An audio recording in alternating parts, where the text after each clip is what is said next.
Hello, dear Medyascope viewers. Welcome to this special broadcast where we will be evaluating United States President Joe Biden's recognition of the killing of Armenians in 1915 as genocide. A day before the announcement on April 24th, the US president held a phone call with President Recep Tayyip Erdogan, marking it as also the first official phone call between the two. President Erdogan's lack of effective response to the US recognition of the Armenian genocide was heavily criticized by the opposition. This evening, Professor Ersin Kalaycıoğlu, a professor of political science at Sabancı University, will be joining us to assess the impact of this development on Turkey-US relations, also considering the other issues plaguing the relationship between the two countries. Professor Kalaycıoğlu will further provide a historical perspective on the events of 1915, as well as assess Turkey's foreign policy of the last 10 years. Hello, Professor Kalaycıoğlu. Thank you so much for joining us today. Good morning. I also wish you a good day. Thank you. You too. So, US President Joe Biden has recognized the Armenian genocide. Were you surprised by this announcement? In the past, there have been other presidents who have promised to recognize the 1915 killings as genocide, and Ronald Reagan did in 1981. But why do you think that this happens now? And what does this say about the status of the two countries' relationship? As you mentioned, on the 24th of April 1981, President Reagan had uttered the G word, or genocide, depicting the events of 1915 in the First World War, in the war zone between the Russian army's onslaught into the Ottoman Empire and the Ottoman army's resistance in Eastern Anatolia. Therefore, it's not the first time this concept was used by an American president. But there are 40 years in between. In this period, US presidents had used the Armenian term, Medyascope, to refer to this incident, to these incidents of April 1915. And of course, there had been many arguments back and forth in between, not only in the United States, but also in Europe and elsewhere on this issue. First of all, I would like to mention to you that these debates and these arguments back and forth have been continuing in the academia, in the media and the press, and in political circles. Certain legislatures around the world have accepted these events as defined by Presidents Reagan and Biden in the recent years, between 1981 and now. Others have not. And the decisions of these legislatures may only be considered as political decisions. They did not necessarily rest on any new findings that happened in recent years pertaining to this matter. And the initial investigations, which took place in 1920s by the British Empire at the time, which held prisoners from the Ottoman Meclis, or Ottoman Assembly, Royal Assembly at the time, the legislature, which they raided and arrested in March 1920, and established a prison and a court in the island of Malta, and assigned a prosecutor to this case. Prosecutor investigated this case for about 2 years and found no evidence indicating to some kind of by the British Empire at the time, and also became a point of view of the British government since the 1920s. And these people who had been taken into custody and tried in Malta were returned in a hostage exchange with the Ankara government, then not Turkish Republic at the time.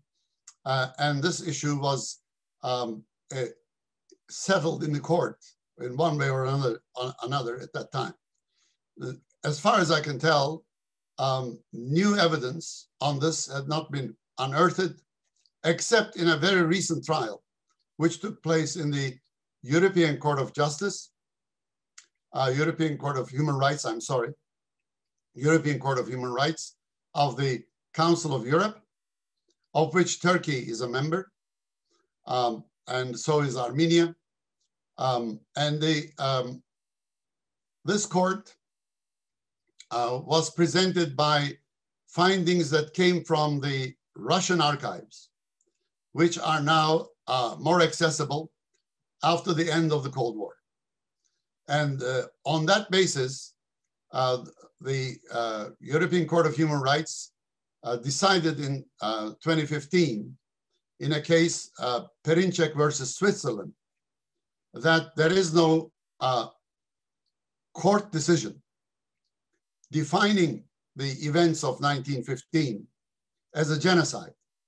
Therefore, Perinçek's arguments of denying genocide is not a crime and cannot be punished for that.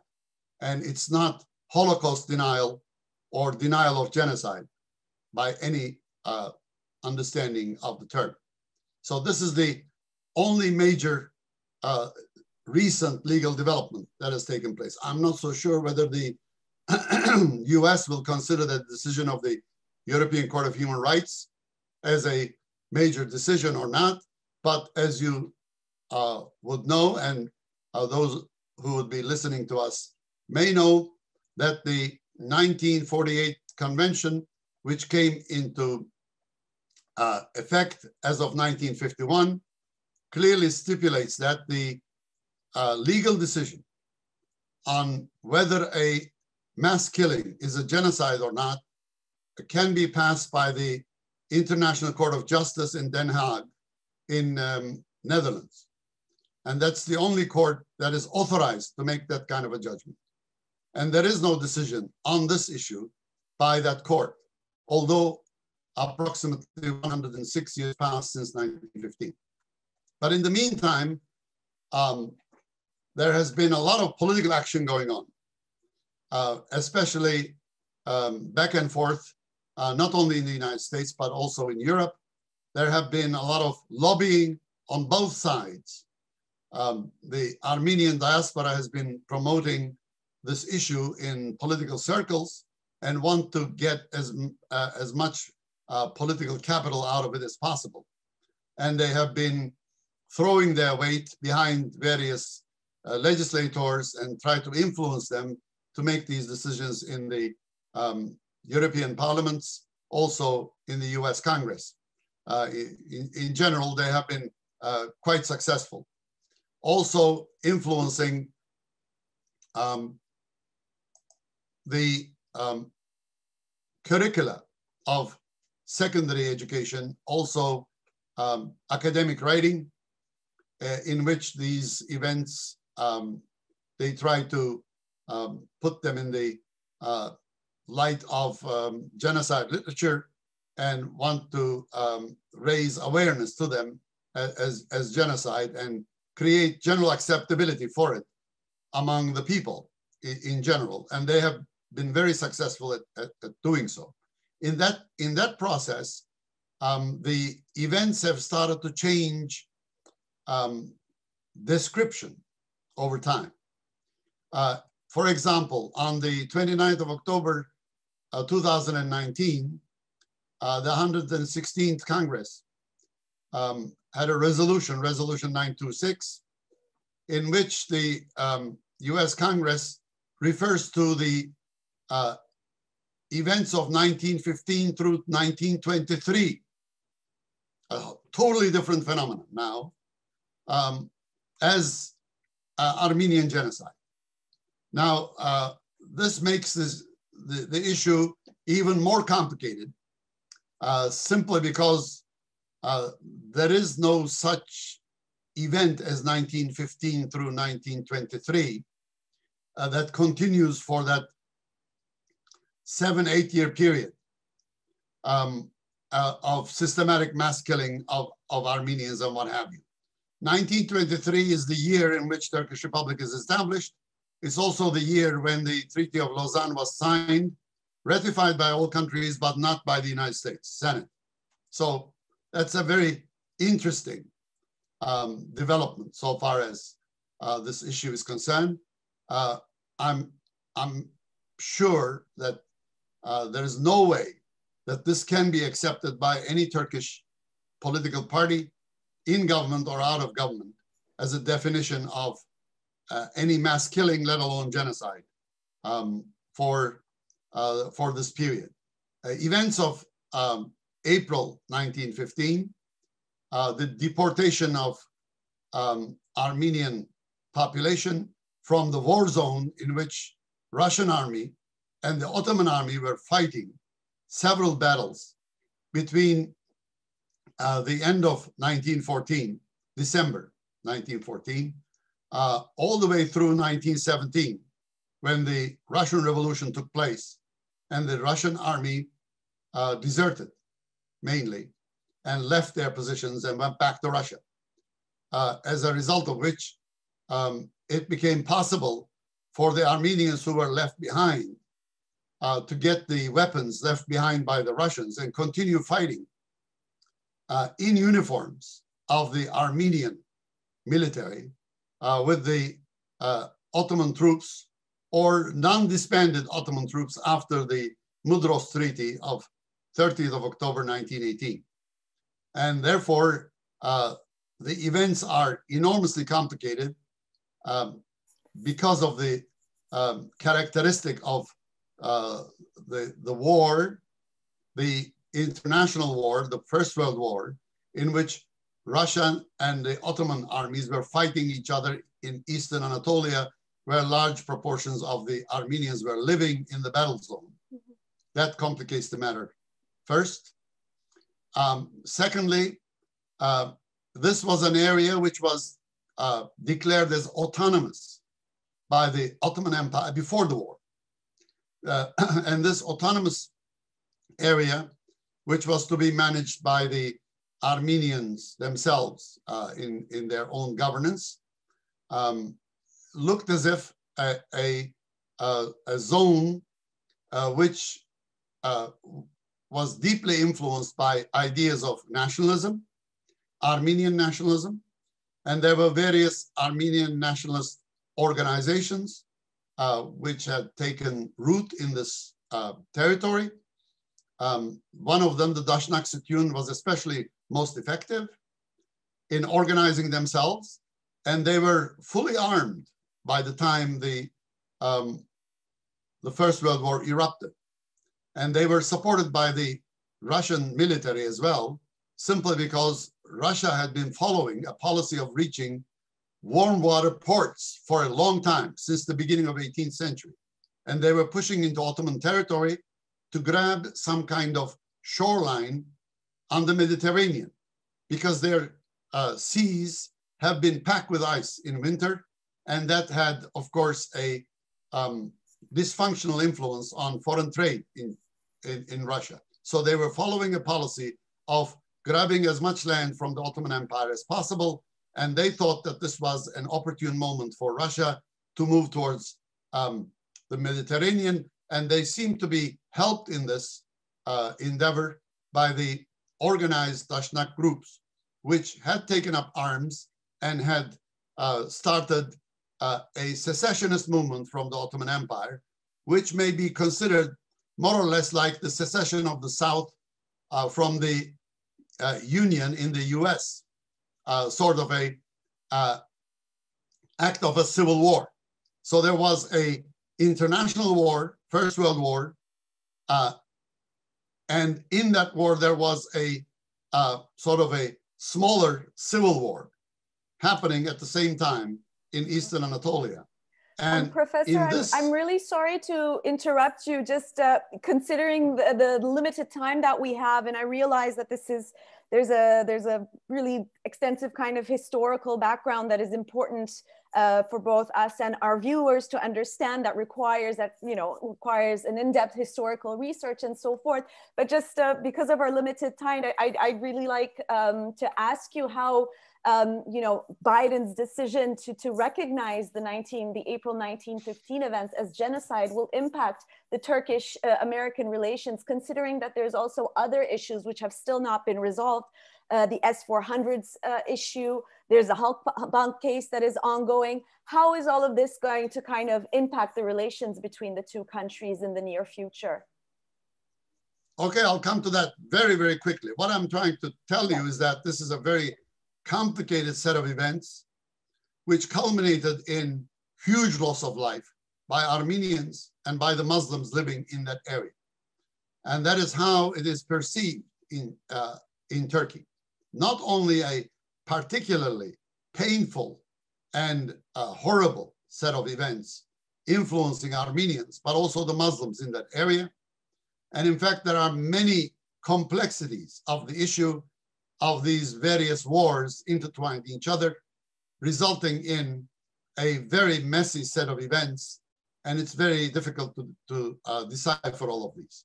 And therefore, the perceptions in Turkey, when these depictions are made and offers are made to recognize the Armenian part of it only, without paying any sensitivity to what happened to the Muslims. Somewhere around 500,000 Muslims perished in this process by the actions of the Russian army and also by the actions of groups such as the Dashnaks, not only the Armenians who died. And forget about the Muslims, focus only on the Armenians, then stretch the dates from 1915 to 1923. And this becomes an unacceptable set of announcements for Turkey to accept. So now the president's decision to use this term, genocide, to refer to the events of 1915, only pertinent to Armenia, has taken place without any new knowledge on this issue being forth by any academic work or any court decision, except for the decision of the European Court of Human Rights. I'm not so sure whether that is in any way pertinent to the US case. So this decision can only be considered as a political decision by the president to influence relations between the US and the Turkish government today at the governmental level. And the two governments are far apart from each other. After the 2020 elections in the US, US government has become a liberal government, espousing liberal values, and these liberal values are reflected on the foreign policy of the United States. In fact, candidate Biden had declared that he would follow a foreign policy that is based on values, on democracy, rule of law, etc. Now, that is the position of the US. So far as the Turkish government is concerned, Turkish government is a far-right government, just like many other governments in Europe, such as Hungary or Poland, or say in the Middle East, such as Israel. It's a right-wing government and far-right government, which is acting as a coalition of two political parties. One is an Islamicist, conservative religious party, and the other is a ethnic nationalist Turkish party, National Action Party. So their policies and where they stand on foreign policy is far removed from President Biden's government and the values, and therefore there is a huge value clash between the policies, foreign policies of Turkey and foreign policies of the US. One is liberal, left-wing, the other is far-right, nationalist and religious, following a completely different kind of trajectory. But at the same time, Turkey is a member of NATO since 1952. And Turkey is, of course, has a lot of relationships with the United States in this period, many treaties signed in between, therefore an ally of the United States. But at the same time, Turkish government has been developing closer relationship with more authoritarian governments of the right wing in Europe, also in Eurasia with Russia. And that seems to be creating several differences of opinion between the current US government and the Turkish government in relations with Russia. And these relations are also complicated by Turkey's reactions to the developments that have been occurring in Syria, the Syrian civil war. Huge number of refugees have arrived in Turkey, and the Turkish foreign policy towards Syria has also taken into consideration a Kurdish insurgency implicating Turkey as well, and the role of a terror organization, PKK, which has been taking part in these developments, is also a sensitive chord over which Turkish and American foreign policies have also sharply diverged. For the US considers the political organizations of the Kurds in north of Syria, YPG and PYD, as allies, whereas Turkey considers them as existential threat and wants to treat them accordingly. And these policies, these divergences, obviously create conflict between Turkey and the US. And Turkey's rapprochement with Russia created a missile crisis in which Turkey acquired a long-range missile, S-400s, from Russia, which US had sanctioned in the past, the Russian firms producing these missiles due to the CAATSA law, countering adversaries of America through Sanctions Act. And this has now been applied to Turkey also, which complicates the relations even further. And therefore, there are lots of issues to be negotiated between highly divergent political ideologies of political parties in government, in Turkey and in the US. And this has come to the limelight by this decision that the conflict will continue for a while longer. But there is some kind of opportunity for them to meet and talk in greater detail in the NATO summit in June. That is also revealed.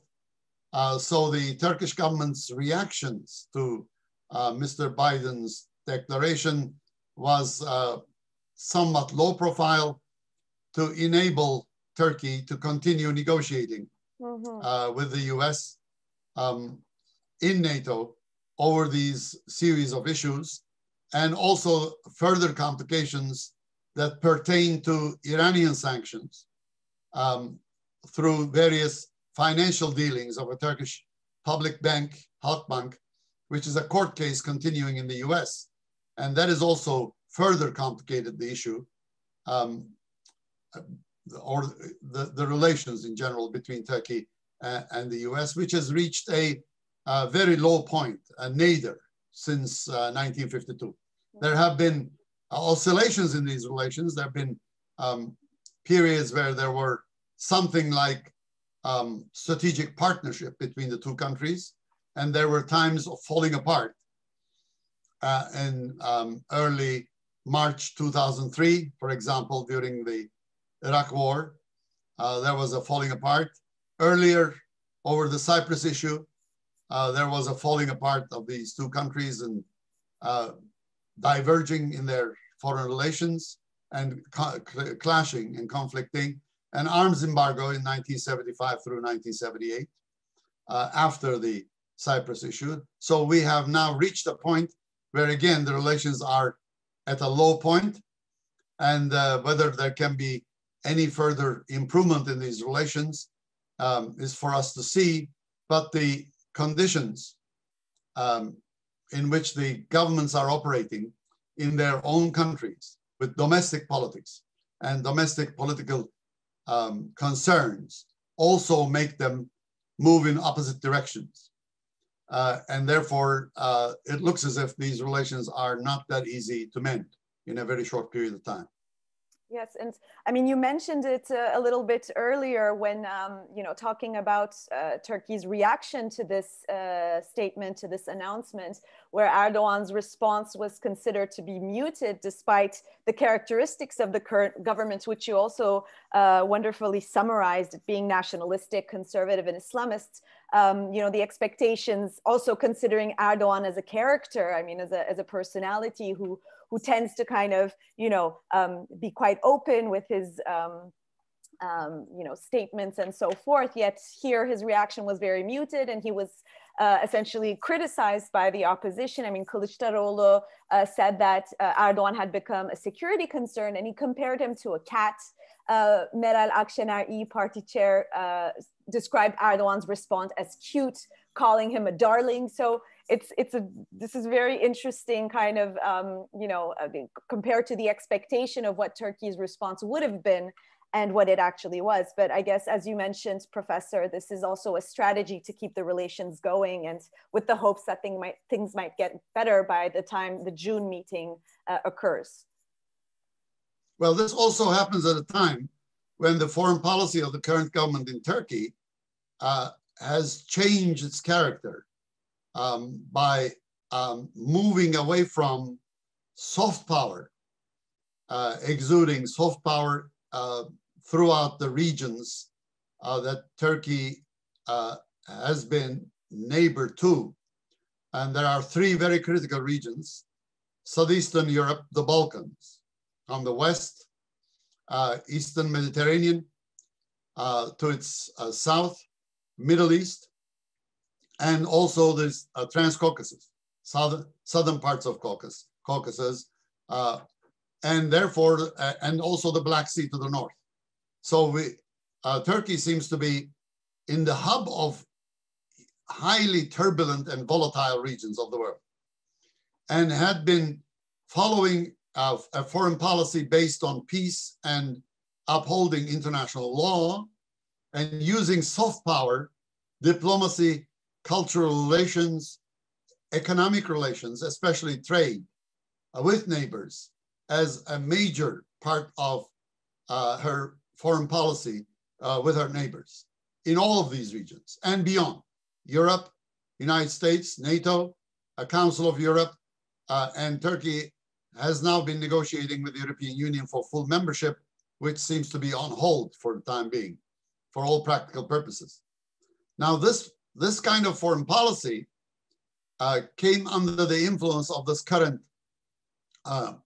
right-wing government, which has gone from moderate right in the early 2000s to extreme right in the eyes of the voters. I do a lot of voting studies, and recently published these findings in a University of Michigan Press book called Fragile but Resilient with a colleague, Ali Çarkoğlu, and analyze them. And then we have data indicating that the people consider this government as an extreme right-wing government. And this government changed the content of Turkish foreign policy from one based on peace and diplomacy and soft power to one that is based on, increasingly based on hard power, using military force to exude influence. Military force in northern Iraq and northern Syria, for understandable reasons, to somehow prevent the events of those areas to spilling over into Turkey through the activities of terrorist groups. So to a certain extent, that was a necessity. But now they seem to have liked this very much, but in this process, decided to change its foreign policy to fit more to its ideology. And it began to use ideological foreign policy, promoting Islamism, for example, to a great extent, therefore found itself saber rattling with Israel, for example. Turkey and Israel had a very functional relationship in the area for a very long period of time. Instead, now we the two countries are in a conflict situation. The same was true for Egypt, for example. And the same was true for Syria until the Arab uprisings after 2011. There were all very functional, very good relations, and Turkey could even talk to both sides of conflict, Arab-Israeli conflict, Palestinian-Israeli conflict, with the same kind of reliability and credibility. That is now completely gone. Instead, we alienated, through this government's highly ideological policy, all of these countries.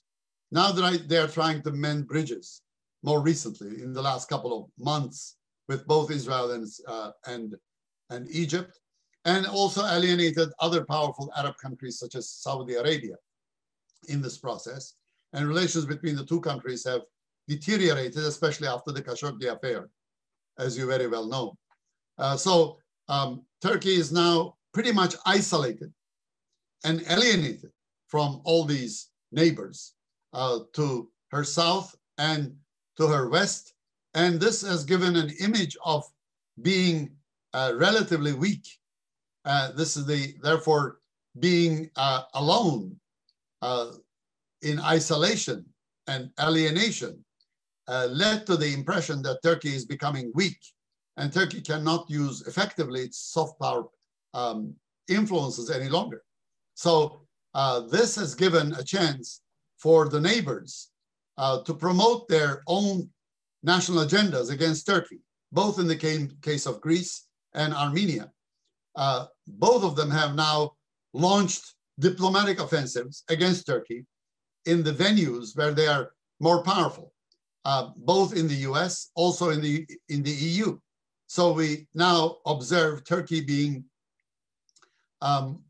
pressured both by the US and European member countries, EU member countries, and also by the EU from time to time, threatened by sanctions of various kinds or sanctions imposed upon it, because it's believed to be in a weak state and it is in a weak position and ready to give concessions of one kind or another.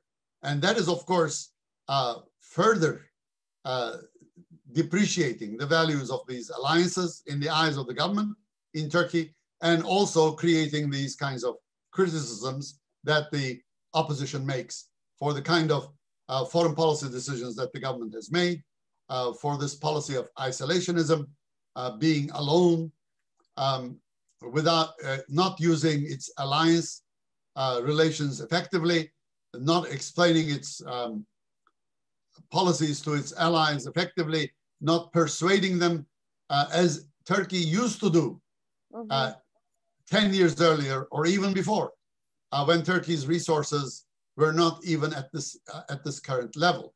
Pandemic and its economic problems also deteriorated the Turkey's stance so far as its economic recovery is concerned, and that has also contributed to this overall image, is that Turkey is becoming weaker, and now is the time for the solution of many of these issues that are pertinent to various theaters, such as the Aegean natural gas reserves in the East Med, relations with Turkey on the east with Armenia, etc. Now all of these countries have come to believe that now is the time to move against Turkey, pressure Turkey, and get more concessions, and either resolve their conflicts or move Turkey back in the positions of negotiations as much as possible, and further use this image of Turkey in their broader relations with other European members, NATO allies, US, Russia, and others. And therefore, the declaration made by Mr. Biden also happened to occur under this international context, where the various allies of the US internationally seems to be suggesting to the US to help them resolve their conflicts with a weaker Turkey more effectively and efficiently right now. Also, domestic pressures coming from various lobbies on the Biden administration for the ethnic relations of the Democrat Party, of course, in the US politics, also provides them with an opportunity to reach the ear of an eager president who's ready to listen under these circumstances for his domestic political relations perspective as well. So all of them seem to be meeting in a direction, producing an opportune time for this kind of a move by President Biden. And this also bodes ill for the foreign policy that the current government has been following in Turkey for the last decade or so, especially since 2009, more so in 2010s, beginning with 2010 up until now in the last 10 to 12 years. Professor Ersin Kalaycıoğlu, thank you so much for having joined us and for this very informative talk. Thank you. You're welcome.